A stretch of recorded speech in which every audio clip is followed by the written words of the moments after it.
Sometimes when the subject of love is addressed, we kind of lose sight of what love really is and think of it as merely a feeling. A feeling. But as Moody Smith points out, as God's love is no abstraction, but consists in the giving up of His Son. That was the proof of His love, in the giving up of His Son. So the believer's love is not merely an emotion or attitude, but consists of meaningful deeds. You know, a Christian's love can be so selfless and so thoughtful. You can't help but see Jesus in that person. Let me give you an example. We've got a brother up in Charlton, Massachusetts, who says he has a ministry of helps, and does he ever? He is always helping somebody clean up their yard, clean out their cellar, paint their fence. Whatever job they don't want to do, he'll do for them. He's continually doing it.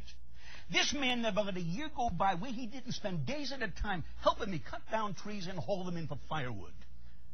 And you know what was amazing? As near as I can remember, I never once asked him to help me. He would always ask if he could help me. Now, that doesn't mean that we should all do the same things that he does. What he does is his calling.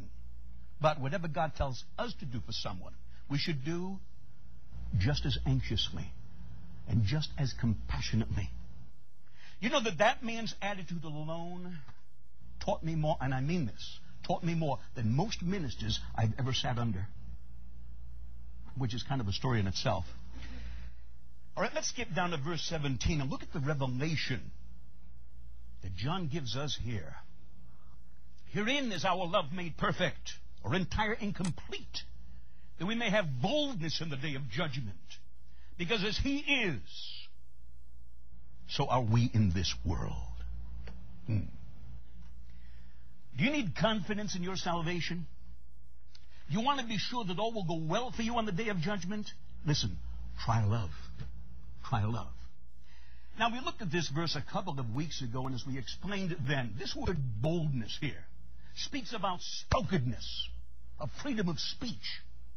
The one who possesses it on the day of judgment, according to Wurst, will have, listen, a free and fearless confidence with nothing to hide or to be ashamed of. And how can that happen? John tells us, look at it please, because as He is. In other words, not as Jesus was during His life on earth, but as He presently is now. Because as He is, so are we in this world. Wow. And how is that going to give us boldness on the day of judgment? Because, as I said before, Jesus will never condemn those who are like Him.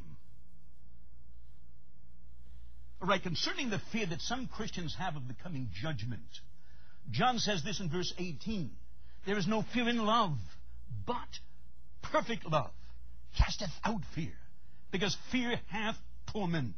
He that feareth is not made perfect in love. Now, the word fear, found 3 times in that verse, and the word feareth, used once, mean to be alarmed, to be frightened.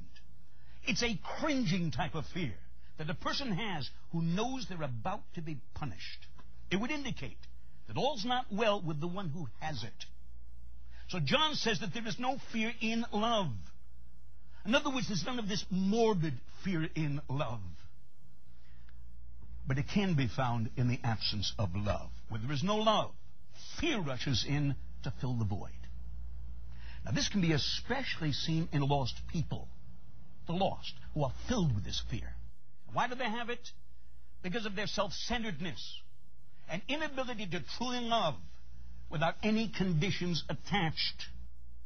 But when God's love floods their soul through the born-again experience and enables them to love as He does, John says here that it casteth out fear. It eliminates this morbid fear from their life altogether. And with good reason, too. Because John says, fear hath torment. Which is a torment due to the fear one has of pending punishment, such as one might expect at the judgment mentioned in the previous verse. Brethren, as a Christian, we shouldn't have to fear God because there is sin in our life. We fear God to prevent sin in our life. All right, listen to what Romans 13:10 tells us. Love worketh no ill to his neighbor. Therefore, love is the fulfilling of the law. Isn't that interesting? Do you know what that means? That love can make you righteous. Righteous.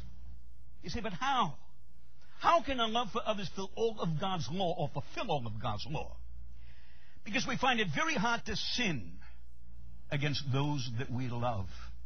And if we do, we weep inside because of what we did to them. Isn't it true?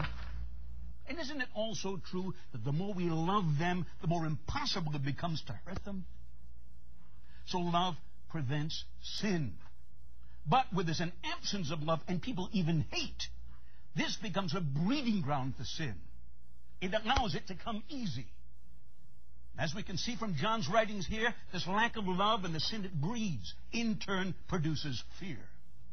Such an individual dreads the day when he will stand before God and be exposed before all for his sins. Brethren, Judgment Day for a Christian should never be a day to be dreaded. Instead, it should be a wonderful day of rewards. Let's look at verse 19. Look at this carefully. We love him. Why? Because he first loved us. Wow. Consider something with me, please. For years, we sinned against God and showed no interest in him at all. Nevertheless, while we were doing that, he pitied us, loved us, and made a way for our recovery. Therefore, this truth will always stand that we love him now. Why? Because he first loved us. Brethren, we weren't willing to give God a thing until he first gave everything to us. Isn't that sad? Even today, how many Christians are unwilling to give their all to God? They prefer their television to God, their miserable bad habits to God.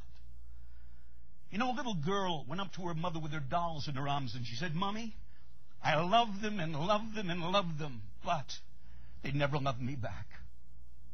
How often must God say the same thing about some of his people today?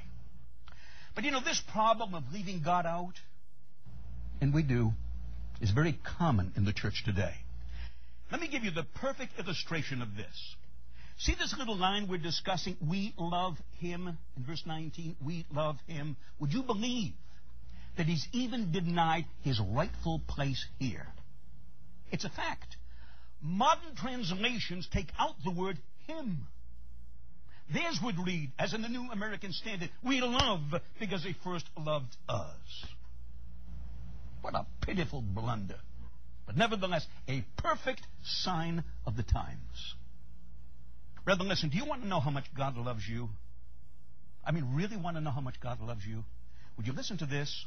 In John 17, Jesus prayed this prayer. The glory which thou gavest me, I have given them, that they may be one, even as we are one. I in them and thou in me, that they may be made perfect in one. And listen to this.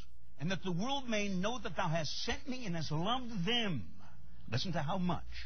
As thou hast loved me.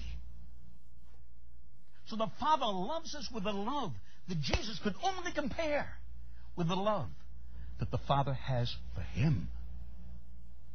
Brethren, how much more does God have left to give us? Nothing. He's given us his all. Therefore, brethren, we should give him our all.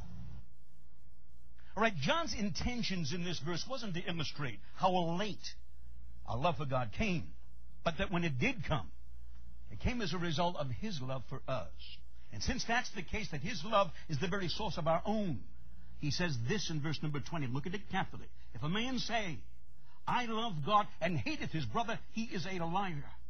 For he that loveth not his brother whom he hath seen, how can he love God whom he hath not seen?